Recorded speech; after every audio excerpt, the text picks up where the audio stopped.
అనంతానంద దేవేశ అనంత ఫలదాయక అనంత దుఃఖనాశాయ అనంతాయ నమో నమః. శ్రీ లక్ష్మీ అనంత పద్మనాభ స్వామి గోవింద గోవింద. ఈ యొక్క లక్ష్మీ అనంత పద్మనాభ స్వామి దేవాలయం నిజామాబాద్ పట్టణానికి 13 కిలోమీటర్ల దూరంలో ఉన్నది. ఈ యొక్క లక్ష్మీ అనంత పద్మనాభ స్వామి దేవాలయానికి ఇప్పుడు మేము చేస్తున్న అర్చకులము 6వ తరం అర్చకులము. సుమారు 450 సంవత్సరాల పైన దేవాలయం ఇది. ఇక్కడ శ్రీ లక్ష్మీ అనంత పద్మనాభ స్వామి అప్పుడు 450 సంవత్సరాల కిందట గాంధారి వంశస్థులకు మాకునూర్ కోనమాచారి అనే మొదటి అర్చకుడికి ఈ యొక్క స్వామి స్వప్నంలో కనిపించి, నేను ఇక్కడ గుహలో ఉంటున్నాను, నరసింహ రూపంలో ఉంటాను, సర్పరూపంలో దర్శనమిచ్చి అనంత పద్మనాభ స్వామిగా పిలువబడతాను, మీరు ఇక్కడికి వచ్చి ఒకసారి నన్ను చూసినట్లయితే మీకు అంతా కూడా మంచి జరుగుతుంది, మీరు నా యొక్క సేవ చేయాలి అని చెప్పడం జరిగింది స్వప్నంలో. అదంతా కూడా ఆ స్వామి కళలో ఆ పైన కనిపిస్తున్నటువంటి ఆ ఆకారం రూపాయి బిళ్ళ ఆకారంలోనే, అందులోనే కళ్ళు, నామాలు, మీసాలు, ముక్కుతో సహా స్వామి ఆ స్వప్నంలో కనిపించడం జరిగింది. వీరు స్వామి చెప్పినట్టుగా ఈ వెనక భాగానికి వచ్చి ఇక్కడ స్వామిని ఒకసారి తలుచుకోగానే అక్కడ ముందర సర్పం ప్రత్యక్షమై ఆ సర్పం ముందు రావడము, వీరు మళ్ళీ వెనక రావడం జరిగింది. అప్పుడు ఆ సర్పము ఈ పైనకు వచ్చి స్వామి ఎక్కడైతే స్వయంగా వెలిచాడో అక్కడ ఒక మెరుపులాగా మెరిసి అదృశ్యమైపోతుంది. ఆ మెరుపులాగా మెరిసినప్పుడు ఆ స్వామిని వాళ్ళు చూస్తారు. అప్పుడు ఏముంటుందంటే వాళ్ళు ఏమనుకుంటారంటే, మనం స్వప్నంలో ఉన్నాము కాబట్టి ఈ యొక్క కళలో కనిపించిందే ఇక్కడ కనిపించిందేమో అనే భ్రమలో ఉన్నామేమో అనుకొని మళ్ళీ ఒకసారి దివిటి ముట్టించి చూసేసరికంటే అక్కడ స్వప్నంలో ఏదైతే ఆకారం వారికి కనిపించిందో అదే కళ్ళు, నామాలు, మీసాలు, ముక్కుతో స్వామి ప్రత్యక్షంగా కనిపించడం జరిగింది. అప్పటి నుంచి వారంతా కూడా ఇక్కడ నిత్య ఆరాధన చేస్తూ ఉండేవారట. కాలక్రమేణా ఇక్కడ వాళ్ళు పూజ చేయడానికి వచ్చినప్పుడు ఈ పైన చూస్తే ఇటు ఒక చిరుతపులి, అటు చిరుతపులి పండుకోవడానికి వీలుగా ఉంది స్థలం. చప్పట్లు కొట్టి ఆ చిరుతపులి వెళ్ళిపోతే వాళ్ళు వచ్చి స్వామికి పూజ చేసి వెళ్ళిపోయేవారు. ఇక్కడ ఎట్లా ఉంటుందంటే ఇది గుడి ఏ విధంగా ఉంటుందంటే, మల్కాపుర ప్రాంతస్య గిరి గహ్వార వాసినే స్వయం వ్యక్త స్వరూపాయ అనంతాయ నమో నమః.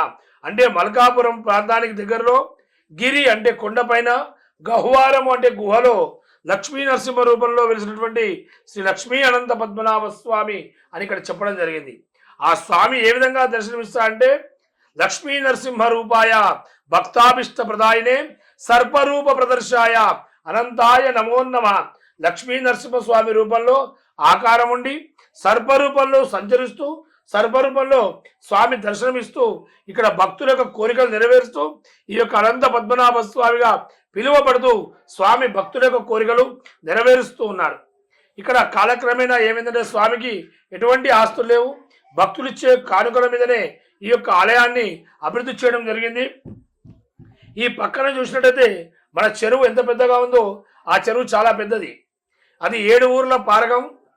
ఈ యొక్క స్వామి అనుగ్రహంతో అప్పటి కాలంలో చిన్నపల్లి ఝాన్సీ పరిపాలన కాలంలో ఆ ఝాన్సీ రాణికి స్వప్నంలో కనిపించి, అమ్మ నీ యొక్క ప్రజలు ఆ చెరువు పొంగినప్పుడల్లా కూడా నీ ప్రజలకు పంట నష్టం అవుతుంది, కాబట్టి నువ్వు వచ్చి ఆ చెరువుకు కట్ట వేయించు, నేను నీకు అంతా మంచి చేస్తానని ఆ రాణికి స్వప్నంలో కనిపించినప్పుడు, నేను ఏ విధంగా రావాలంటే నేను నీకు గుర్రం రూపంలో కనిపిస్తాను, ఆ తర్వాత నీకు నా యొక్క దర్శనం ఇస్తానని చెప్పేసి ఆ స్వామి ఆ చెరువు కట్టకు మొదట్లో అంటే గుండారం నుంచి ఆ స్వామి గుర్రం ఆకారంలో కనిపించగానే ముందర స్వామి యొక్క గుర్రము, వెనకాల ఆ రాణి గారు కూడా గుర్రం మీద వస్తూ ఇక్కడ వరకు రాగానే ఆ గుర్రం కాస్త సర్పంగా మారి ఆ సర్పంతో ఆ రాణీదేవి కూడా లోపలికి వచ్చి స్వామిని దర్శించుకొని, స్వామి నా జన్మ ధన్యమైందని చెప్పి ఈ యొక్క కట్ట వేయించడం జరిగింది. అప్పటి నుంచి ప్రజలకు 2 పంటలుగా పంటలు పండుతున్నాయి.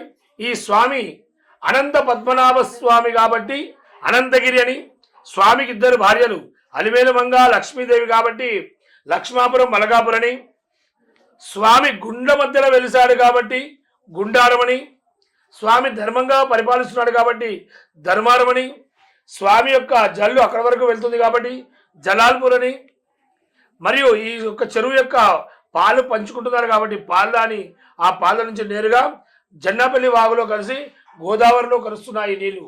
అందుకే ఈ చుట్టుపక్కల ప్రాంతాల్లో కూడా ఈ యొక్క స్వామి పేర్లతోనే ఈ యొక్క ఊర్లు పిలువబడుతున్నాయి. అంతేకాకుండా ఒకప్పుడు గుండారం, మలకాపూర్, లక్ష్మాపూర్, అనంతగిరి, జలాల్పూర్ వారు ఈ యొక్క బ్రహ్మోత్సవాలు నిర్వహించేవారు. కాలక్రమేణా 2 ఊర్లు మాత్రమే నిర్వహిస్తున్నారు. దానికి కూడా ముఖ్య కారణం ఏమిటంటే ఈ యొక్క కోనమాచారి వంశపారంపర్యంగా వస్తున్నటువంటి అర్చకులు ఈ ఊర్లు గ్రామ పంచాయతీ వేరుపడ్డప్పుడు ఆ విధంగానే ఊర్లు కూడా డివైడ్ అయినందుకు అర్చకులు కూడా ఒకరేమో అనంతగిరిలో, ఒకరేమో మల్కాపూర్, లక్ష్మాపూర్ గ్రామంలో ఉండడం జరిగింది. అప్పటి నుంచి ఈ యొక్క అనంత పద్మనాభ స్వామి బ్రహ్మోత్సవాలు కూడా ప్రతి సంవత్సరం మాఘ బహుళ తదియ నుండి అష్టమి వరకు కొనసాగుతుంటాయి. కాబట్టి ఈ యొక్క కార్యక్రమంలో ఒక సంవత్సరం అనంతగిరి ధర్మారం గ్రామస్తులు మరియు ఆ యొక్క గ్రామంలోని అర్చకులు, మరియు మరొక సంవత్సరం మల్కాపూర్, లక్ష్మాపురం గ్రామస్తులు, అర్చకులు ఈ యొక్క కార్యక్రమాన్ని నిర్వహిస్తూ ఉంటారు. ఇక్కడ మాఘ బహుళ పంచమి నాడు స్వామివారి యొక్క కళ్యాణోత్సవము మరియు మాఘ బహుళ సప్తమి నాడు స్వామి యొక్క రథోత్సవం ఉంటుంది. దానికి చుట్టుపక్కల ప్రాంతాలే కాకుండా కొండలవాడి, నాందేడ్, బాంబాయి, హైదరాబాద్, పూనా, నిజామాబాద్ మరియు కామారెడ్డి, పర్వడి నుంచి కూడా ఇక్కడికి భక్తులు తరలి వస్తుంటారు. అధిక సంఖ్యలో పాల్గొని భక్తులు స్వామి యొక్క కోరికలు కోరుకుంటూ ఆ స్వామికి కోరికలు కాగానే వారి యొక్క ఉడతా భక్తిగా వారు తోచినదిగా స్వామికి సమర్పించి స్వామి సేవ చేసుకుంటూ ఉంటారు. ఇక్కడ ఇంతేకాకుండా మన కింద గ్రామంలో ఒడ్డరి కాలనీ ఉంది. వారందరూ కూడా హనుమాన్ మాల వేసుకునేవారు. ఆ మాల వేసుకున్నప్పుడు ఆంజనేయ స్వామి ఎక్కడ పూజించాలో తెలియక వారే సంవత్సరం కింద ఈ మన గుట్టకు ఎదురుగా గుట్ట మీదనే ఆంజనేయ స్వామి మందిరాన్ని కూడా నిర్మించడం జరిగింది. అంతేకాకుండా ఆంజనేయ స్వామి మందిరంలో నవగ్రహాలు కూడా ఉండాలి కాబట్టి ఆ నవగ్రహ ప్రతిష్ఠ కూడా చేసుకున్నారు. అంతేకాకుండా మన అర్చకుల వంశస్థులే మాకునూరు కృష్ణమాచార్య యొక్క సుపుత్రులు ఇక్కడ కొండపైన ప్రత్యేకంగా శనేశ్వర ఆలయాన్ని కూడా నిర్మించి ప్రతి శనివారం స్వామికి విశేష అభిషేకము, ఆరాధన చేస్తూ భక్తుల యొక్క కష్టాల్ని దూరం చేస్తూ వారికి సర్వదా కాపాడుతున్నారు. అంతేకాకుండా ఈ స్వామి కూడా కోరిన వారికి కోరినట్టుగా కొంగు బంగారమై వారి కోరికలు నెరవేరుస్తూ ఈ స్వామి తీస్తున్నాడు. ఒక విశేషం ఏమిటంటే ఒక సంవత్సరం ఒక దంపతులకు సంతానం కలగలేదు. బ్రహ్మోత్సవాల సమయంలో చాలా ఉక్కిరి బిక్కిరిగా ఉంది.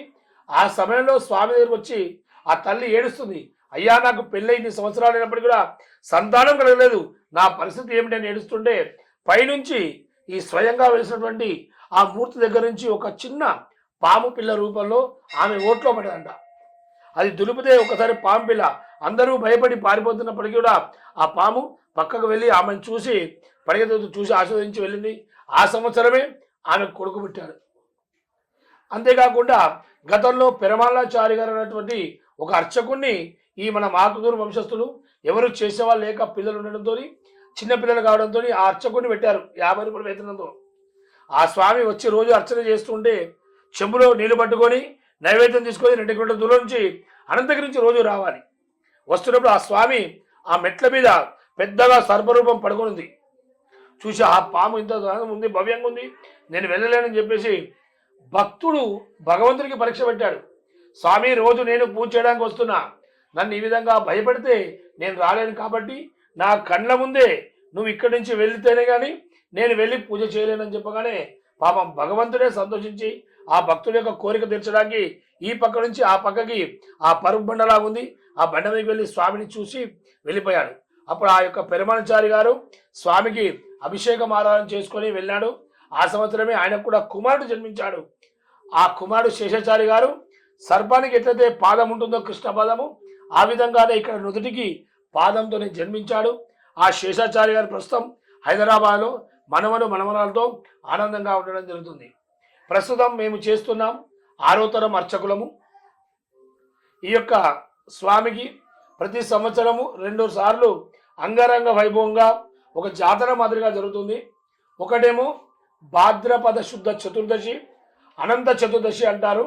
అంటే వినాయక నిమజ్జనము రోజు ఈ యొక్క అనంత పద్మనాభ స్వామి కొండపైన అనంత కోటి వత్తులు వెలిగించి స్వామికి అనంత పద్మనాభ స్వామి వ్రతాన్ని చెల్లించుకుంటారు. ఈ వ్రతం 14 సంవత్సరాలు చేయాలి. ఆ విధంగా చేసే శక్తి లేని వారు అనంతకోటి వత్తులు అంటే భాద్రపద శుద్ధ పౌర్ణమి నుంచి త్రయోదశి వరకు ఎన్నైతే అవుతాయో వత్తులు అవన్నీ కలిపి ఒక దగ్గర చేసుకొని నెయ్యి పోసి దాంట్లో వెలిగించి ఆ యొక్క స్వామికి ఓడిబియ్యం సమర్పణ, బ్రాహ్మణ దంపతులకు సమర్పణ ఓడిబియ్యం సమర్పణ చేసుకొని ఆ యొక్క అనంత పద్మనాభ స్వామి యొక్క వ్రతాన్ని చెల్లించుకోవడం ఇక్కడ ఆనవాయితీ. ఆ విధంగా రెండవది ఏంటంటే మాఘబహుళ తదియ నుంచి మాఘబహుళ అష్టమి వరకు స్వామివారి యొక్క బ్రహ్మోత్సవాలు, ధ్వజారోహణము, కళ్యాణ మహోత్సవము, రథోత్సవము, తర్వాత నాగవెల్లి సప్తావరణ పూజలు ఏకాంత సేవతో ముగిసి ఆ తర్వాత నవమి నుంచి ఒక సంవత్సరం అనంతగిరి ధర్మానం చేస్తే రెండవ సంవత్సరం నవమి కాగానే నవమి నుంచి మల్కాపూర్ లక్ష్మాపూర్ గ్రామానికి అప్పచెప్పడము, అంగరంగ వైభవంగా తాళమేళాల ధ్వనులతో స్వామి యొక్క ఉత్సవ విగ్రహాలు ఆ ఊర్లోకి వెళ్తాయి.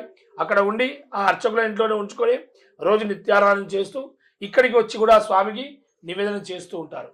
మరియు ఇక్కడ అన్నదాన కార్యక్రమం ఉంటుంది ప్రతి శనివారం.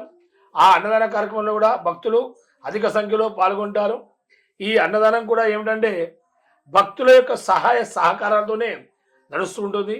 ఈరోజు ఎవరో ఒకరు ఒక శనివారం నాడు సత్యనామతం చేయడము, ఆ యొక్క సత్యనామతం చేసిన వారు అన్నదానం చేయడము, లేకపోతే వారి ఎవరైనా పుట్టినరోజు కానీ పెళ్లి రోజులు కానీ ఇంకేదైనా విశేషమైన రోజులు ఉన్నట్టయితే ఆ యొక్క సందర్భాల్లో స్వామికి శనివారం నాడు అన్నదానం చేస్తూ ఉంటారు. ప్రతి ఒక్కరు ఇక్కడ భక్తులు స్వామి యొక్క కోరికలు దండం పెట్టుకొని వారి కోరికలు నెరవేర్చిన తర్వాత మొక్కులు చెల్లించుకోవడం జరుగుతుంది. కేవలం ఈ చుట్టుపక్కల వాళ్ళకే కాకుండా కొండలవాడి గ్రామానికి చెందినటువంటి ఏపూర్ వంశస్థులకు కూడా ఈ స్వామి కులదైవంగా ఇంటి దేవుడిగా వారిని కాపాడుతూ ఉన్నాడు. అంతేకాకుండా ఈ చుట్టుపక్కల ప్రాంతాలను కూడా స్వామి కాపాడుతున్నాడు. ఈ యొక్క స్వామి ధర్మంగా ఉండడానికి కారణం ఈ మా 4 గ్రామాలే. అనంతగిరి, ధర్మారం, మల్కాపూర్, లక్ష్మాపూర్ ఈ గ్రామాలు బ్రహ్మోత్సవాల సమయంలో 4 గ్రామాలు కలిసికట్టుగా వీటిని చేస్తూ ఉంటాయి. ఇంకా ముఖ్యమైన విశేషం ఏమిటంటే పైన స్వయంగా వెలిసిన స్వామి ఆ కాలంలో రూపాయి బిళ్ళ ఆకారంలో ఉండే పెరుగుతూ స్వామి నడుం వరకే వచ్చాడు. ఇప్పుడు మంచిగా స్పష్టంగా మనకు నామాలు, మీసాలు, కళ్ళు, చెవులు, తర్వాత గడ్డము, స్వామివారికి ఎడమవైపుగా నరసింహస్వామి రూపం కాబట్టి అమ్మవారికి తొడపైన ఉంటుంది కాబట్టి స్వామికి ఎడమవైపున అమ్మవారు కూడా చిన్నగా రేఖ రూపంలో రావడం జరుగుతుంది. ఎప్పుడైతే ఈ స్వామి పెరగడం ప్రారంభించాడో మరియు లక్ష్మీదేవి రావడం జరుగుతుందో అప్పటి నుంచి ఈ యొక్క ఆలయానికి అభివృద్ధి అనేది సాగుతుంది. ఈ గతంలో కింద ఒక గుహ ఉంది. ఆ గుహలో వంట చేసుకొని పైకి తెచ్చేవారు. కానీ ఇప్పుడు ప్రస్తుతానికి భగవత్ అనుగ్రహంతో ఈ పక్కన బోరు వేయడం జరిగింది. ఈశాన్యంలో అక్కడ నీళ్లు మనకు బ్రహ్మంగా స్వామి పాదాల వరకు వస్తున్నాయి. పైపు సహాయ సహకారంతో బోరు మోటార్ సహాయంతో స్వామి పాదాల వరకు నీరు రావడం జరుగుతుంది. ఆ యొక్క నీరును ఉపయోగించి స్వామికి నిత్యాభిషేకము, స్వామికి అన్నదాన కార్యక్రమాలు ఇవన్నీ కూడా చేస్తూ ఉన్నాం. అంతేకాకుండా స్వామికి భగవంతుడికి భక్తులిచ్చే కానుకలతోనే ఈ యొక్క ఆలయ అభివృద్ధి అనేది జరుగుతుంది. అంతేకాకుండా స్వామి స్వయంగా వెలిశాడు కాబట్టి మనం అక్కడ పండుకొనే పూజ చేయాలి. స్వామికి దగ్గర స్వయంభూ వెలిసిన దేవాలయం ఆలయం స్వామి దగ్గర కూర్చోడానికి రాదు. నిచ్చెన వేసి దానిపైన అర్చకుడు మాత్రమే ఎక్కి అభిషేకం ఆరాధన పడుకొని చేస్తాడు. అందుకే భక్తులకు దర్శనానికి ఇబ్బంది అవుతుందని ఇక్కడ ప్రతిష్ఠ చేయడం జరిగింది. విగ్రహాలు మొట్టమొదటిగా ఆ విగ్రహాన్ని ప్రతిష్ఠ చేశారు. గత 20 సంవత్సరాలు అవుతుంది. ఆ స్వామి వచ్చిన వేళ విశేషం స్వామికి 2 అమ్మయారు అటు ఇటు ఉంటారు. అంతేకాకుండా తర్వాత మళ్ళీ సుదర్శనాచారి గారు ఒక విగ్రహాన్ని మరియు అమ్మవారిని ఇక్కడ ప్రతిష్ఠింపడం చేయడం జరిగింది. తర్వాత చిట్టిమల ప్రసాద్ గారు మరొక విగ్రహాన్ని ఇచ్చారు. ఒక విగ్రహాన్ని బయట ఎందుకు చేశామంటే అనంత చతుర్దశి నాడు అనంత కోటి వత్తులు వెలిగించుకున్నప్పుడు స్వామి దర్శనానికే తీసుకొస్తారు. ఈ లోపలికి వచ్చిన తర్వాత బయటకు వెళ్ళడం కష్టంగా ఉంటుంది కాబట్టి భక్తుల యొక్క సౌకర్యం కోసం భక్తుల దర్శనార్థము ఒక విగ్రహాన్ని బయట కూడా ప్రతిష్ఠించడం జరిగింది. మిగతా విగ్రహాలు స్వామి శేషశాయిపై పాముపై పడుకొని ఉన్నటువంటి ఆ స్వామిని ఇక్కడ ఉంచారు. అంతేకాకుండా ఆ స్వామికి కింద భాగంలో ఒక పుష్కరిణి అనేది ఉంటుంది. కోనేరుగా కూడా భక్తుల సహాయ సహకారంతో కోనేరు కూడా తయారు చేయడం జరిగింది, నిర్మించడం జరిగింది. దాంట్లో గత పోయిన సంవత్సరమే ప్రారంభించాం. ఈ సంవత్సరం 2వ సంవత్సరం స్వామి యొక్క బ్రహ్మోత్సవాల సమయంలో స్వామికి చక్రతీర్థ స్నానాన్ని అక్కడ కోనేట్లో చేయించడం జరుగుతుంది. ఆ నీళ్ళని అందరూ కూడా భక్తులు తలపై చల్లుకొని జన్మ చరితార్థం చేసుకుంటుంటారు. అంతేకాకుండా ప్రతిసారి ఇక్కడికి వచ్చి స్వామికి దర్శనం చేసుకోవడము, ఆ సర్వం కూడా ఎంతో మందికి కనిపిస్తూ ఉంటుంది. ఒక్కోసారి మన పక్కన కూర్చున్న సమయాలు కూడా ఉంటాయి, మన మీద పడ్డ సమయాలు ఉంటాయి, భక్తులకు ఎదురుగా వెళ్తున్న సమయాలు ఉంటాయి. కాబట్టి భక్తులు ఎవరు కూడా భయపడకుండా స్వామిని దర్శనం చేసుకొని వారి కోరికలు తెచ్చుకోవడానికి ఇక్కడ వస్తుంటారు. కాబట్టి కోరికలు తెచ్చుకోవడమే కాకుండా కోరికలు ఏవైనా గట్టిగా ఉండి తీరలేని సమయంలో ఉంటే ఒక కొబ్బరికాయ ముడుపుతో కట్టి ఇక్కడ ఎదురుగా ధ్వజస్తంభానికి వెనకాల అనంత పుష్పం అనేటువంటి వృక్షం ఉంది. ఆ పుష్పం యొక్క వృక్షానికి ఆ కొబ్బరికాయ ముడుపును కట్టి స్వామి వద్ద వారి మొర చెప్పుకొని కోరికలు తీర్చుకోవడం అనేది ఈ యొక్క అనంత పద్మనాభ స్వామి యొక్క ఆలయ ప్రత్యేకత. ఇక్కడ స్వామి ఏంటంటే కోరిన కోరికలు అంటే సంతానం కోసం కోరుకున్న వాళ్ళకు సంతానం కలిగింది, ఉద్యోగం కోసం కోరుకున్న వాళ్ళకు ఉద్యోగం వచ్చింది, చదువు రాని వాళ్ళ కోసం చదువులు కూడా స్వామి ఆ జ్ఞానాన్ని కూడా ప్రసాదించాడు. ఇంకా ఒకటి ఏంటంటే ఇక్కడ మా విశేషత ఏంటంటే కాలసర్ప దోషాలు కుజ దోషాలు మన దగ్గర చేస్తుంటాం.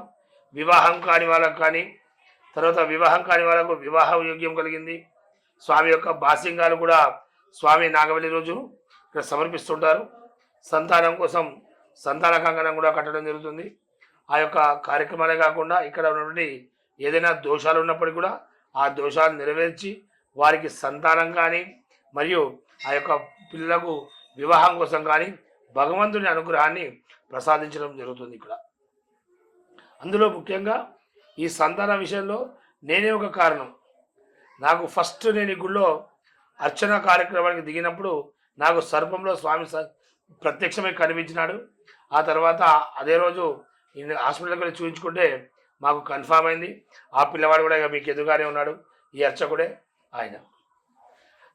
మళ్ళీ ఒక సంవత్సరం స్వామి తెల్లగా రూపంలో కనిపించి దర్శనం జరిగింది. పైన నేను అది పుష్పమాల అనుకున్నాను, అయినప్పటికీ వచ్చేప్పటికి స్వామి యొక్క మూతి ముందే తీసుకురాగానే పామనుకొని భయపడి వచ్చినాను. ఆ సంవత్సరం నాకు అమ్మాయి కలిగింది. అందుకే ఇద్దరి పేర్లు కూడా స్వామి పేరు అబ్బాయికి వెంకట పద్మనాభం అని పెట్టాను, అమ్మాయికి అనంతశ్రీ అని పెట్టాను. అట్లా నా విధంగా ఎంతోమంది భక్తులకు ఈ విధంగా ఇక్కడ స్వామి సంతానాన్ని ఇవ్వడం జరిగింది. స్వామి సంతాన పురుషుడు కూడా అందరికీ అనుగ్రహాన్ని కలిగించి భక్తులను ఎల్లవేళలా కాపాడుతూ ఉన్నాడు. ఇప్పుడు ప్రస్తుతం మేము చేస్తున్న అర్చకులము 6వ తరం అర్చకులము. అంటే సుమారుగా 450 సంవత్సరాల పైనే ఈ యొక్క ఆలయం ఇక్కడ వెలిసింది. దీనికి ఏంటంటే విశేషము, గాంధారి వంశస్థులు ఇక్కడికి వలస రావడం జరిగింది. అప్పుడు స్వామికి ఈ యొక్క 4 అన్నదమ్ములు నిద్రలో స్వామి కచరంలో వస్తున్నప్పుడు స్వామి సేద తీర్చుకోవడానికి అక్కడ వీళ్ళు పడుకోవడం జరిగింది. స్వామి వీళ్ళకి స్వప్నంలో కనిపించి మీ బండి ఇరుసు ఎక్కడైతే విరిగిపోతుందో అక్కడే మీరు ఊరు ఏర్పాటు చేసుకోండి అని చెప్పేసి ఆ యొక్క గాంధారి వంశస్థులకు చెప్పడం జరిగింది. వాళ్ళతో పాటు కోనమాచారి మాకునూరు కోనమాచారి అనే అతను వారి యొక్క ఆస్థాన పురోహితుడు కూడా ఇక్కడికి రావడం జరిగింది. వీరందరికీ కనిపించినప్పుడే ఈ స్వప్నంలో కనిపించినాకనే ఈ స్వామి ఇక్కడ వెలిసినట్టుగా వారు చెప్పడం జరిగింది. తరతరాలుగా గాంధారి వంశస్థులు ఈ మాకునూరు వంశస్థులు అంటే 6 తరాల నుంచి పూజ చేస్తూనే ఉన్నాం. ఇప్పుడు మేము కూడా చేస్తున్నాం. రేపొద్దున భవిష్యత్తులో మా పిల్లలంటే 7వ తరం ఈ విధంగా కొనసాగుతూ ఉంటుంది. ఈ అన్ని ఊర్లు కూడా స్వామి పేరు మీదనే ఆధారపడి ఉన్నాయి. అనంతగిరి అంటే అనంత పద్మనాభ స్వామి అనంతగిరి, స్వామికి మల్కాపూర్ లక్ష్మాపూర్ కాబట్టి ఆ స్వామికి లక్ష్మి అలివేలమంగ భార్యలు కాబట్టి లక్ష్మాపూర్ మల్కాపూర్ అని, స్వామి గుండ్ల మధ్యలో వెలిసాడు కాబట్టి గుండారం అని, ధర్మంగా పరిపాలిస్తున్నాడు కాబట్టి ధర్మారం అని, జల్లు పారుతుంది కాబట్టి జలాల్పూర్ అని, పాలు పంచుకుంటున్నారు కాబట్టి ఈ చెరువు నీళ్లు పాల్డా అని ఈ యొక్క ఊర్లకు స్వామికి సంబంధించిన పేర్లే పెట్టడం జరిగింది. గత 450 సంవత్సరాల నుంచి కూడా ఈ యొక్క స్వామికి ఈ చుట్టుపక్కల ప్రాంతంలో అందరూ కూడా సేవలు చేస్తూ ఉన్నారు. ఈ అందరూ కూడా సేవ చేసేవారందరూ కూడా దాదాపుగా 6 తరాల నుంచి చేస్తున్న వాళ్ళే. ప్రజలే కావచ్చు, అర్చకులే కావచ్చు, పాలకులే కావచ్చు, ఎవరైనా కూడా గత 6 తరాలుగా నడుస్తూ ఉంది ఈ ఆలయం. ప్రస్తుతానికి తెలంగాణలో వికారాబాద్ అనంతగిరి ఒకటి ఉంది, మన దగ్గర ఉంది. కానీ అక్కడ ఆ వికారాబాద్ అనంతగిరిలో ఆలయానికి వెనక భాగంలో ఈ నిజామాబాద్ జిల్లా మల్కాపూర్ నుంచే తీసుకువెళ్ళి అక్కడ స్థాపన చేయడం జరిగిందనేటువంటి ఒక వినికిడి ఉంది. మరి అది ఎంతవరకు నిజము ఎంతవరకు అబద్ధం తెలియదు. కానీ మన తెలంగాణలో ప్రసిద్ధిగా ప్రచారంలో ఉన్న దేవాలయాలు మాకు తెలిసిన మట్టుకు ఒకటి నిజామాబాద్ జిల్లా మలకాపూర్ గ్రామము, మరియు రెండవది వికారాబాద్ అనంతగిరి. ఈ 2 గ్రామాల్లో ప్రసిద్ధిగా ఉంది. అక్కడేమో పూర్తిగా షూటింగ్లు, ఇక్కడేమో స్వామి యొక్క దర్శనాలు. ఈ లక్ష్మీ అనంత పద్మనాభ స్వామి కొండపైన ప్రతి సంవత్సరం మాఘ బహుళ తదియ నాడు స్వామిని ఉత్సవ విగ్రహాలు అంగరంగ వైభవంగా ఊరు నుంచి తీసుకొచ్చి ఇక్కడ బ్రహ్మోత్సవాలు చేస్తారు. అది ఒక సమయం అంటూ డేట్ అంటూ ప్రత్యేకంగా చెప్పలేం కాబట్టి తెలుగు నెలలో మాఘ బహుళ తదియ నాడు ప్రారంభమై మాఘ బహుళ అష్టమి నాడు ముగుస్తుంది. మాఘ బహుళ పంచమి నాడు అంటే స్వామివారి యొక్క బ్రహ్మోత్సవాలు ప్రారంభమైన 3వ రోజు అంటే పున్నమైన తర్వాత, మాఘ పున్నమైన తర్వాత 5వ రోజు నాడు స్వామి యొక్క కళ్యాణ మహోత్సవము. తర్వాత 2వ రోజు అంటే సప్తమి నాడు స్వామి యొక్క రథోత్సవం ఉంటుంది. ఈ యొక్క రథోత్సవానికి కానీ కళ్యాణానికి కానీ ఇక్కడ జనాలు అధిక సంఖ్యలో పాల్గొంటారు. సుమారు రథోత్సవానికి అయితే 1,00,000 పైగానే ఉంటారు. మరియు కళ్యాణానికి కూడా సుమారు ఒక 20,000 నుంచి ఆ పైకి చిలికే ఉంటుంది, కానీ తక్కువే ఉండదు. ఆ యొక్క కళ్యాణ మహోత్సవానికి మరియు రథోత్సవానికి వచ్చిన జన సముదాయం ఏ విధంగా ఉంటుందంటే, ఇప్పుడు కనిపిస్తున్న పచ్చని పైర్లు మరియు కొండలు ఏవైతే ఉన్నాయో అవి ఏవి కూడా ఆ రోజు కనిపించవు. అందరూ కూడా జన సమూహమే కనిపిస్తుంది. ఆ భక్తుని యొక్క భగవంతుడు పిలుస్తున్నటువంటి ఆర్తనాదాలు అంటే గోవిందా గోవింద అనే శబ్దం మాత్రమే ఆ వారం రోజులు ఖచ్చితంగా వినిపిస్తుంది. అందులో విశేషంగా మాఘ బహుళ పంచమి కళ్యాణోత్సవానికి ఇక్కడ అంగరంగ వైభవంగా కళ్యాణ మహోత్సవం జరుగుతుంది. ఏ విధంగా అయితే మన మానవుల పెళ్లిలో ఎదుర్కోళ్ళు అబ్బాయిని ఎదుర్కోవడం చేస్తారో ఆ విధంగానే ఇక్కడ కూడా స్వామిని ఎదుర్కొని వచ్చి ఆ యొక్క ఇద్దరు అమ్మాయిలతో అంటే అలిమేలమంగా లక్ష్మీదేవితో ఆ యొక్క అనంత పద్మనాభ స్వామికి కళ్యాణ మహోత్సవం చేస్తుంటారు. రథం కూడా ఇక్కడ నుంచి కింది వరకు వెళ్ళి మళ్ళీ పైకి భక్తులు తన యొక్క గోవిందనామ సంకీర్తనతోనే ఆ యొక్క రథాన్ని కిందికి లాగడము మరియు పైకి లాగడం చేస్తూ ఉండడం జరుగుతుంది. ఇక్కడ అధిక సంఖ్యలో అంటే ఎంత ప్రశాంతంగా అంటే భగవంతుడు అంత లక్షల కొద్ది జనాల్లో కూడా స్వామి అందరినీ కూడా చూస్తూ వారికి దర్శనమిస్తుంటారు. అందులో కొంతమందికి సాక్షాత్కారం అంటే సర్ప రూపంలో ఇక్కడ తిరుగుతాడని చెప్పాము కదా, ఆ సర్పం కూడా చాలామందికి కనిపించేటువంటి అవకాశం ఉంటుంది. అది ఆ అదృష్టవంతులు ఆ రోజు దర్శనం చేసుకుంటారు. సర్పం కనిపించడానికి ప్రత్యేకంగా ఒక రోజు లేదు, కానీ రథోత్సవం నాడు కళ్యాణోత్సవం నాడు మాత్రం ఖచ్చితంగా దర్శనం ఎవరికో వరకు ఉంటుంది. చివరికి లాస్ట్కు అర్చకుల కన్నా ఇక్కడ స్వామి మీద పడడము స్వామి దర్శనము జరుగుతుంటుంది. ఇది నిజామాబాద్ నుండి 13 కిలోమీటర్ల దూరంలో ఉంది. దీనికి సౌకర్యం అనేది బస్ సౌకర్యం తక్కువగా ఉంది, ఆటో సౌకర్యమే ఎక్కువగా ఉంది. నిజామాబాద్లో నటరాజ్ టాకీస్ దగ్గర నుండి ఈ యొక్క ఆలయాన్ని రావడానికి మనకు సౌకర్యం అనేది అక్కడ ఉంటుంది. కనుక భక్తులు ఈ యొక్క స్వామిని దర్శించుకొని మీ జన్మ చరితార్థం చేసుకోవాలని కోరుతున్నాం.